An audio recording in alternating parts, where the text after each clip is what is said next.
550 جرام ميه، 125 جرام زيت على النار. –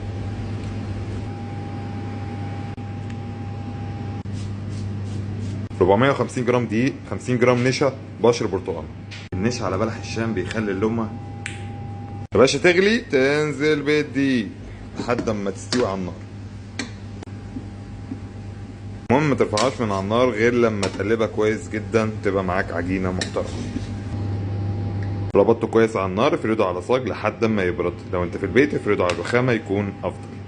برتقانه يا شيف على بلح الشام؟ برتقانه، ايه المشكله؟ بتدي تست معاك، جربها وبقول لي رايك. 8 ل 10 بيضات.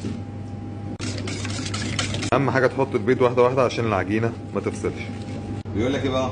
نعنع كؤوسك ان اردت شرابها، لا خير في شيء بلا نعناع. قلت لك في الفيديو اللي فات هتقوم شاددها كده.